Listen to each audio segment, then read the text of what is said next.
நல்ல காலம் பிறக்குது. நேயர்கள் அனைவருக்கும் வணக்கம். ரிஷபம் ராசிக்காரர்கள் கடந்த காலங்களில் எதற்குத்தான் இந்த பிறவி எடுத்தோம் என்று யோசிக்கும் அளவிற்கு கிரக நிலைமைகள் படுத்தி எடுத்து விட்டன என்றுதான் கூற வேண்டும். இன்னும் நீங்கள் உயிரோடுதான் இருக்கின்றீர்களா என்று உங்களுக்கே ஆச்சரியம் வரும் வகையில்தான் உங்களுடைய வாழ்க்கையானது தற்பொழுது இருந்து வருகின்றது. ஏதாவது ஒன்றில் பிரச்சனையாக இருந்தால் பரவாயில்லை, எதை எடுத்தாலும் பிரச்சனைதான் என்றால் வாழ்க்கையை எப்படித்தான் ஓட்டுவது என்ற நிலைமைதான் தற்பொழுது உங்களுக்கு. அதாவது வீட்டிலும் சரி, வேலை இடத்திலும் சரி, அனைத்து இடங்களிலும் ஏதாவது ஒரு துன்பங்கள், கஷ்டங்கள் வந்து கொண்டுதான் இருக்கின்றது. நீங்களும் தற்பொழுது வரை முட்டி மோதி அனைத்தையும் சமாளித்து கொண்டுதான் வந்து கொண்டு இருக்கின்றீர்கள். வேலை இடத்தில் நீங்கள் எவ்வளவுதான் உண்மையாக நேர்மையாக இருந்து உழைத்தாலும் அங்கும் உங்களுக்கு கெட்ட பெயர்தான். உங்க கூட இருப்பவர்களே உங்களுக்கு குளிப்பறித்த சூழ்நிலைகளும் நடந்து இருக்கும். வேலை இடத்தில்தான் அப்படி என்றால் வீட்டுக்கு வந்தால் வீட்டிலும் எந்த நேரம் பார்த்தாலும் சண்டை சச்சரவாக இருந்தால் எப்படித்தான் ஒரு மனிதன் பிழைப்பை நடத்துவது என்ற கேள்விக்குறி எல்லோருக்குமே எழத்தான் செய்யும். நீங்கள் எதற்கும் கவலைப்பட வேண்டாம். இந்த குரு பெயர்ச்சியில் இதுவரை நீங்கள் பட்ட கஷ்டங்கள் அனைத்தும் மாயமாக மாறும் அளவிற்கு உங்களுக்கு குரு பகவான் நல்ல பலன்களை வாரி வழங்கப் போகின்றார் என்பதே முற்றிலும் உண்மை. இதுவரை உங்களுக்கு இருந்து வந்த கடன் பிரச்சனையாக இருக்கட்டும், உடல்நல பிரச்சனையாக இருக்கட்டும், தாய் தந்தை வெளியே இருந்த மன வருத்தங்களாக இருக்கட்டும், உங்கள் மனைவி மூலமாக இருந்த சண்டைகளாக இருக்கட்டும், இப்படி அனைத்தும் வருகின்ற குரு வக்ர பெயர்ச்சியில் நிச்சயம் சரியாகும் என்பது உறுதி. இந்த குரு வக்ர பெயர்ச்சி என்பது வருகின்ற அக்டோபர் மாதம் 9ஆம் தேதி முதல் அடுத்த வருடம் பிப்ரவரி மாதம் 4ஆம் தேதி வரை கிட்டத்தட்ட 5 மாதங்கள் குரு பகவான் வக்ர பெயர்ச்சியில் இருக்கப் போகின்றார். குரு வக்ர பயிற்சி பலன்களை பார்ப்பதற்கு முன்னால் முக்கியமாக ரிஷபம் ராசிக்காரர்களின் குணங்களை லைட்டா பார்த்துட்டு போயிடலாம். ரிஷபம் ராசிக்காரர்கள் எதுலேயுமே ரொம்ப ஸ்ட்ராங்கா இருப்பாங்க. எந்த ஒரு விஷயத்தை டிசைட் பண்ணாலும் அதில் ரொம்ப ஸ்ட்ராங்கான ஒப்பீனியன் இவங்களுக்கு எப்பவுமே இருக்கும். அந்த கேரக்டர் இவங்களுக்கு ஏன் வருது அப்படின்னா, ரிஷபம் ராசியின் சின்னமாக காளை மாடு வருகின்றது. காளை மாடு என்றாலே உறுதியை குறிக்கும். ஸோ ரிஷபம் ராசியில் பிறந்தவர்களும் இதே மாதிரித்தான் எந்த ஒரு விஷயத்திலும் உறுதியான மனப்பான்மை கொண்டு விளங்குவார்கள். அதே போல ரிஷபம் ராசி பூமி தத்துவத்தை அடிப்படையாக கொண்டது. எனவே இவங்க ப்ராக்டிக்கலாக இருப்பாங்க. இமேஜினேஷன் லைஃப்பில் இவங்க மேக்சிமம் போக மாட்டாங்க. அதாவது பகல் கனவு காணுவது, நடக்காத ஒரு விஷயத்தை பற்றி நினைத்து கொண்டே இருப்பது, இந்த மாதிரியான விஷயங்கள் இவங்க கிட்ட இருக்காது. ரிஷபம் ராசிக்காரர்களை பொறுத்தவரை எப்பவும் சைலண்டா, காம்னஸா, பீஸ்ஃபுல்லா இருக்கணும். இவங்க இருக்கிற இடத்துல தேவையில்லாத ஆர்கியூமெண்ட் இருக்கிறத இவங்க விரும்ப மாட்டாங்க. ரிஷபம் ராசிக்காரங்களை மற்றவங்க ஜெயிக்கணும் அப்படின்னா இவங்க மேலே நீங்கள் அன்பாக இருந்தால் மட்டும் போதும், இவங்களை நீங்கள் ஜெயிச்சிடலாம். அதே மாதிரி 2ஆம் இடம் என்றால் வாயை குறிக்கும். இதனால் ருசியான சாப்பாட்டை விரும்பக்கூடியவர்கள். இதனால் இவர்களுக்கு ஒரு ருசியான சாப்பாடு சமைத்து கொடுத்தாலும் இவர்கள் மனதில் நீங்கள் இடம் பிடித்து கொள்ளலாம். இதுவே ரிஷபம் ராசியில் பிறந்த குறிப்பாக பெண்களாக இருந்தால் மற்றவர்கள் இவர்களிடம் நம்பிக்கையாக இருக்க வேண்டும். ஏமாற்றும் குணம் இருந்தால் இவர்களுக்கு சுத்தமாக பிடிக்கவே பிடிக்காது. அதே போல அன்பிற்கு அடிபணியக்கூடியவர்கள்தான் ரிஷபம் ராசிக்காரர்கள். அதை தவிர்த்து இவர்களிடம் அதிகாரம் காட்டினால் அது கொஞ்சம் கூட செல்லுபடியாகாது. அப்போ ரிஷபம் ராசி பெண்களிடம் ரொம்ப ஜென்யூனாக நடந்துக்கணும், பொய் பேசக்கூடாது. அதே போல ரிஷபம் ராசியில் பிறந்தவர்களுக்கு என்னதான் கஷ்டங்கள் இருந்தாலும் கஷ்டத்தை வெளியில் காட்டிக்கொள்ளாமல் இயல்பாகத்தான் இருப்பார்கள். முடிந்த அளவிற்கு அந்த கஷ்டத்தை நினைத்து 2 நாட்கள் ஃபீல் பண்ணுவாங்க. அதுக்கப்புறம் இவங்க மைண்ட் ரிலாக்ஸ் பண்ணிட்டு வேலையை பார்க்க ஆரம்பிச்சிடுவாங்க. ரிஷபம் ராசியில் பிறந்தவர்கள் தங்களுடைய லைஃப் பார்ட்னர் எப்படி இருக்கணும்னு நினைப்பாங்கன்னா, ரொம்ப எத்திக்ஸாக இருக்கணும்னு நினைப்பாங்க. அதாவது நீதி நேர்மையில் ரொம்ப கரெக்டாக இருக்கணும்னு நினைப்பாங்க. அதே மாதிரி இவங்க கிட்ட ரொம்ப ஜென்யூனாக ஹானஸ்டாக இருக்கணும் என்று ரொம்ப எதிர்பார்ப்பாங்க. இதெல்லாம் இல்லாமல் இருக்கும் பொழுதுதான் வாழ்க்கை துணையோட மிஸ் அண்டர்ஸ்டாண்டிங் ஆகிறது இருக்கும். அதே மாதிரி விளையாட்டுத்தனமாக ரொம்ப ஜாலியாக இருந்தால் இவங்களுக்கு பிடிக்கும். ரிஷபம் ராசிக்காரர்களுக்கு பொதுவாகவே ரொம்ப ஆட்டிடியூடாக இருக்கிறவங்கள பார்த்தா சுத்தமாக பிடிக்காது.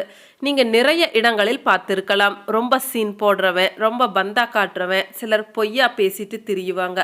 அவங்கள எல்லாம் பார்த்தா இவங்களுக்கு சுத்தமாக பிடிக்கவே பிடிக்காது.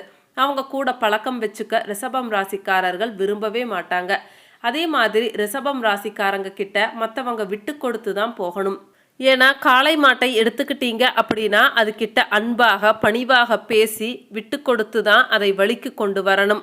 அதுகிட்ட முரண்டு பிடிச்சா அது உங்கள் வழிக்கு வராது. அதே மாதிரி தான் இவங்களும். அவங்களோட பிரெயின் எப்பவும் எதையாவது திங்க் பண்ணிக்கிட்டே தான் இருக்கும்.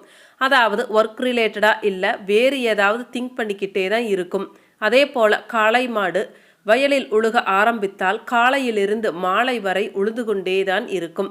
அதே போலத்தான் ரிஷபம் ராசியில் பிறந்தவர்களும் தன்னுடைய வேளையில் தன்னுடைய கடமையில் கண்ணும் கருத்துமாக இருந்து செயல்படுவாங்க.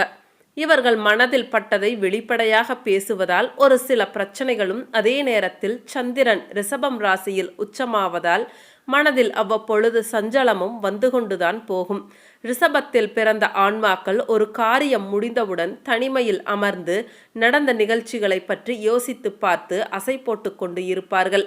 காரணம், காளை மாடு தான் எடுத்துக்கொண்ட இரையை அமைதியாக இருக்கும் பொழுது அசை போடுவது போல இவர்கள் தனிமையில் இருக்கும் பொழுது எதை பற்றியாவது சிந்தித்து கொண்டே இருப்பாங்க. ரிஷபத்தில் பிறந்தவர்கள் இயல்பாக நல்லவர்கள் என்றாலும் மற்றவர்களுக்கு என்ன உதவி செய்தாலும் அதில் வருத்தமும் பிரச்சனையும் உண்டு. இதை அனுபவபூர்வமாக நீங்கள் பார்க்கலாம். நீங்கள் பாவம் அப்படின்னு சொல்லிட்டு நிறைய உதவிகள் செய்வீங்க. ஆனால் அவங்க அதை துளி கூட நினைச்சு கூட பார்க்க மாட்டாங்க. உங்களுக்கு நாளைக்கு ஒரு சின்ன உதவி தேவைப்படும் பொழுது யாரும் முன்னாடி வந்து நிற்க மாட்டாங்க. இதற்கு காரணம், ராசி அதிபதியான சுக்கிரன் 6க்கு உடையவராகி கால புருஷனுக்கு 7க்கு உடையவராக வருவதால் இந்த நிலைமை ஏற்படும். பொதுவாக சுக்கிரன் அப்படின்னாலே யாராக இருந்தாலும் இன்முகத்தோடு உபசரிக்கும் குணம் இருக்கும். தன்னை சார்ந்தோரை எப்பொழுதும் நேசிக்கக்கூடிய ஒரு நல்ல குணம் இருக்கும். வாழ்க்கையில் எப்படி இருந்தாலும் எதிர்நீச்சல் போட்டு ஜெயித்தே ஆக வேண்டும் என்ற எண்ணம் கொண்டவர்கள். தான் பெற்ற அனுபவத்தை மற்றவர்களோடு பகிரக்கூடிய குணம் இருக்கும். அதைவிட மிக முக்கியமாக காலத்தின் வேகத்திற்கு தகுந்தாற்போல சிந்திக்கக்கூடிய தன்மை இருக்கும். அதாவது எல்லா விஷயத்திலும் முடிந்த அளவிற்கு அப்டேட்டாக இருப்பாங்க. சுக்கிரனின் ராசியில் பிறந்த ரிஷபம் ராசிக்காரர்கள் சுகத்தையும் சுகாதாரத்தையும் அதிகமாக விரும்புவாங்க. தான் இருக்கும் இடத்தை மிக சுத்தமாக வைத்து கொள்ள வேண்டும் என்ற எண்ணம் இவர்களுக்கு எப்பொழுதுமே இருக்கும். தான் உபயோகப்படுத்தக்கூடிய பொருட்களை எப்பொழுதும் சுத்தமாக துடைத்து புதிதாக இருக்கும்படி வைத்து கொள்ள வேண்டும் என்று விரும்புவாங்க. சரி, வாங்க ரிஷபராசியின் குருவக்ர பயிற்சி பலன்களை டீட்டெயிலாக பார்க்கலாம். வியாழன் கிரகம் தான் தேவர்களின் குரு என்று அழைக்கப்படுகின்றார். என்னதான் நாம் பணம் பொன் பொருளோடு இருந்தாலும் இவர் மனம் வைத்தால் மட்டுமே அவை அனைத்தும் நிலைத்து நிற்கும். வியாழன் கிரகம்தான் தேவர்களின் குரு என்று அழைக்கப்படுகின்றார். என்னதான் நாம் பணம் பொன் பொருளோடு இருந்தாலும் இவர் மனம் வைத்தால் மட்டுமே அவை அனைத்தும் நிலைத்து நிற்கும்.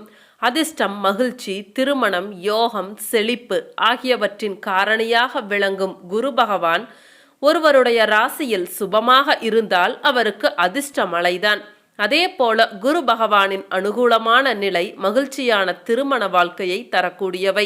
ஜென்மத்தில் குரு இருக்கின்றதே என்று அனைவரும் ஒரு அச்சத்தில் இருந்தீர்களே, அதற்கு இப்பொழுது பெரிய பதில் கிடைத்துவிட்டது. அதாவது, என்னதான் குரு அனைவருக்கும் நன்மை செய்தாலும் அவர் இருக்கும் இடத்தை பாழாக்குவார் என்பது ஜோதிட விதி.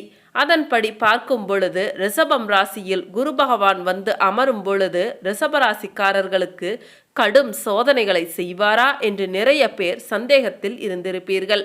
அதற்கு எல்லாம் சேர்த்து தற்பொழுது குரு பகவான் ராசியில் வக்கிரமாக இருக்கின்றார்.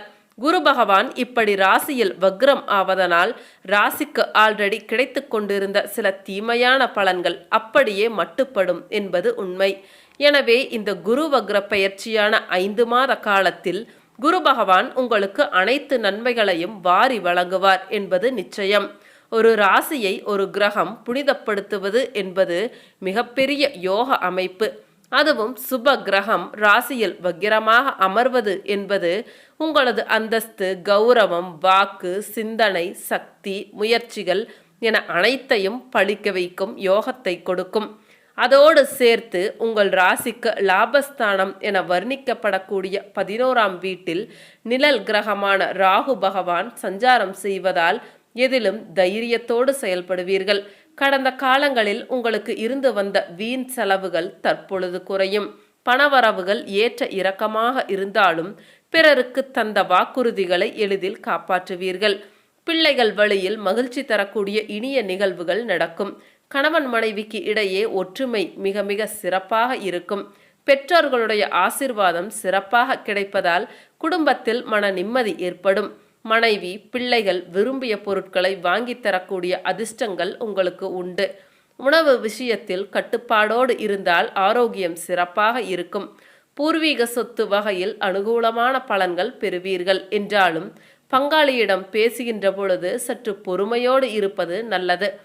உங்கள் ராசிக்கு தொழில் ஸ்தானமான 10ஆம் வீட்டில் தர்ம கர்மாதிபதியான சனி பகவான் சஞ்சாரம் செய்வதால் எந்த ஒரு விஷயத்திலும் பொறுமையோடு செயல்பட்டால் அடைய வேண்டிய இலக்கை அடைய முடியும். தொழில் வியாபாரத்தில் தற்பொழுது கிடைக்கும் வாய்ப்புகளை நீங்கள் சரிவர பயன்படுத்தி கொண்டால் போட்ட முதலீடுகளை எளிதில் எடுக்க முடியும். வேலையாட்கள் ஒத்துழைப்பு சிறப்பாக இல்லாவிட்டாலும் உங்களின் தனித்திறமையால் எதிலும் சிறப்பாக செயல்பட்டு அடைய வேண்டிய இலக்கை அடைவீர்கள். தொழில் ரீதியாக சில நெருக்கடிகள் இருந்தாலும் கூட்டாளிகள் ஆதரவு மிக சிறப்பாக இருக்கும் என்பதால் தொழிலுக்கு ஒரு சிலரின் நல்ல ஆதரவுகள் கிடைத்து அனுகூலமான பலன்களை அடையக்கூடிய வாய்ப்புகள் உண்டு. தொழில் தொடர்பான கணக்கு வழக்குகளை தற்சமயத்துக்கு சரிவர பராமரித்து வந்தால் தேவையற்ற பிரச்சனைகளை தவிர்க்கலாம்.